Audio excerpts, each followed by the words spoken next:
What if the heart of your faith, centuries-old traditions cherished by millions, was suddenly forbidden by the new leader of the Catholic Church?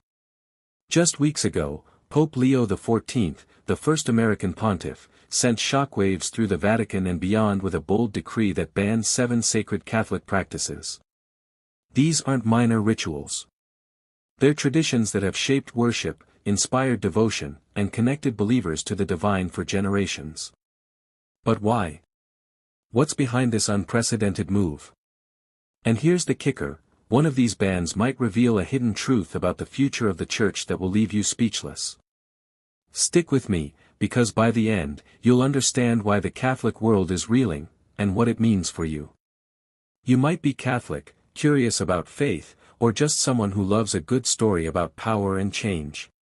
Either way, Pope Leo XIV's decision isn't just Vatican gossip. It's a seismic shift that's sparking debates, dividing parishes, and making headlines worldwide. From devout believers to casual observers, everyone's asking, why now? What's at stake? And could this be a sign of something bigger? Let's dive into the 7 banned traditions, uncover the reasons behind them, and reveal that one truth that's got everyone talking. Oh, and before we start, smash that like button if you're ready to uncover the truth, and subscribe with that bell icon so you don't miss what's coming next. Tradition 1, the private veneration of relics. First up, Pope Leo XIV has banned the private veneration of relics, those sacred objects, like the bones of saints or fragments of the true cross, that Catholics have revered for centuries. These relics have long been a cornerstone of personal devotion, tucked away in home altars or private chapels. But Leo's decree insists all relic veneration must now happen in public, under church supervision. Why? Some say it's to prevent superstition or the black market trade in relics, which has plagued the Church for years. Others whisper it's about control, centralizing devotion to ensure it aligns with the Vatican's vision. Imagine this: a grandmother in a small Italian village, praying before a relic of Saint Anthony she's kept for decades, now told she can't. How does that feel? Is this about protecting faith or restricting it? Comment below. Have you ever prayed with a relic? What does it mean to you? We'll revisit this ban later, because there's a twist that ties it to something much bigger. Tradition 2, the use of certain pre-Vatican II prayers. Next, Leo has outlawed specific prayers from before the Second Vatican Council, held in the 1960s. These prayers, often in Latin, were part of the old liturgy. Think phrases like Domini, non sum dignus, Lord, I am not worthy. They're cherished by traditionalists for their poetic depth and reverence. But Leo's decree claims these prayers can create division, echoing Pope Francis' concerns about the traditional Latin Mass. By banning them, is Leo trying to unify the Church under one modern liturgy? Or is he silencing a voice that's been part of Catholic worship for centuries? Here's where it gets spicy. Some bishops are openly defying this ban, saying these prayers are too sacred to abandon. Will Leo crack down, or is this a test of his authority? Tradition 3, unregulated Marian apparitions. Number 3 is a bombshell. Pope Leo XIV has banned private devotion to unapproved Marian apparitions. For centuries, Catholics have reported visions of the Virgin Mary, think Fatima or Lourdes. But not all are officially recognized by the Vatican. Leo's decree says believers can no longer venerate these unapproved visions without church approval. The reasoning? To protect the faithful from false visions or scams. But here's the catch: some of these apparitions, like Medjugorje, have millions of followers. Pilgrims flock to these sites, claiming miracles. By clamping down, is Leo safeguarding faith or stifling genuine devotion? Picture a family who's traveled thousands of miles to pray at a Marian shrine, only to be told it's off-limits. That's the kind of emotion this ban is stirring. And there's a deeper question: could this be tied to a bigger plan for the Church's future? Tradition 4, the old rite of exorcism. Now, let's talk about something straight out of a thriller, the old rite of exorcism. This ancient ritual, used to cast out demons, has been part of Catholic tradition for centuries. But Leo has banned its use, mandating that only the modern rite, updated in 1999, can be performed. Why?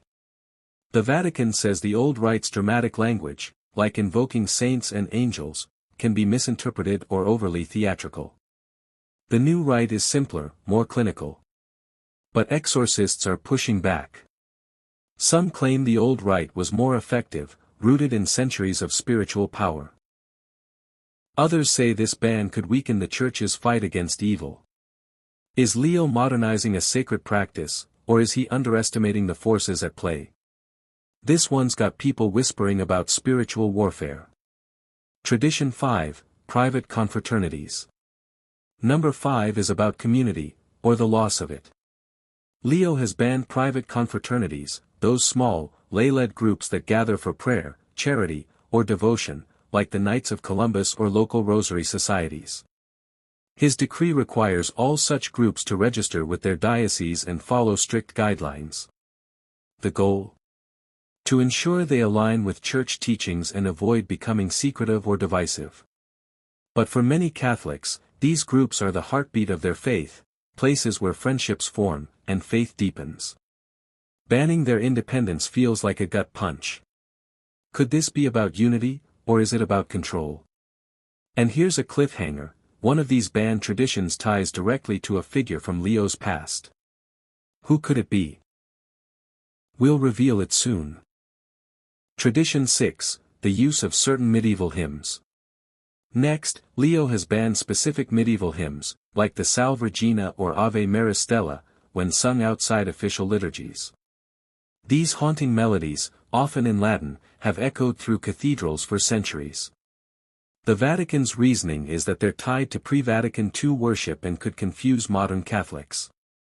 But for many, these hymns are a direct line to the Church's past, a reminder of saints and martyrs. Imagine singing Salve Regina at a candlelit vigil, only to be told it's forbidden. Traditionalists are furious, saying this strips away the Church's soul. Is Leo trying to modernize worship, or is he erasing a legacy? Tradition 7, unsupervised Eucharistic adoration. The seventh ban is perhaps the most controversial, unsupervised Eucharistic adoration. For Catholics, adoration, spending time in prayer before the Blessed Sacrament, is a deeply personal act of worship. But Leo's decree requires that all adoration be supervised by a priest or trained lay minister. Why? To prevent misuse or desecration, the Vatican says. But for many, this feels like a restriction on their direct connection to God. Picture this, a quiet chapel, a single candle flickering before the tabernacle, and a lone worshipper praying in silence, now told they need permission. The backlash is fierce, with some calling this a betrayal of Catholic spirituality. So, what's the hidden truth behind these bans? Here's where it all comes together. Pope Leo XIV's decrees aren't just about modernizing the Church or unifying its practices. Sources close to the Vatican suggest these bans are part of a larger plan, a reset, to prepare the Church for a new era. And the key lies with one of Leo's closest allies, Cardinal Robert Sarah. Sarah, a conservative firebrand and avid supporter of traditional liturgy, was appointed by Leo as his special envoy for the 400th anniversary of St. Anne's apparitions in France. This move stunned many, as Sarah had clashed with Pope Francis over issues like the Latin Mass and priestly celibacy. By elevating Sarah, Leo is signaling a bridge between tradition and reform. But here's the twist, insiders say Sarah influenced these bans, arguing that unregulated traditions could lead to division or even schism. The bans, then, aren't about erasing tradition but about controlling it, to ensure the Church speaks with one voice as it faces modern challenges like AI, migration, and secularism. This raises a huge question. Is Leo using Sarah to appease traditionalists while pushing a bolder agenda? Or is he genuinely trying to heal a divided Church? The truth is, only time will tell, but it's got the Catholic world buzzing. These bans aren't just rules, they're a signal. Pope Leo XIV is walking a tightrope, balancing tradition and progress, unity and reform. His actions suggest a Church preparing for a new chapter, one that's both rooted in its past and ready for the future. But the cost is high, alienating some faithful while inspiring others. Will these bans heal divisions or deepen them? And what does it mean for your faith, whether you're Catholic or just curious? Here's my challenge to you: reflect on these changes. Are they a bold step forward or a step too far? Drop your thoughts in the comments. I'm reading every single one. And if this video opened your eyes, share it with someone who needs to hear it.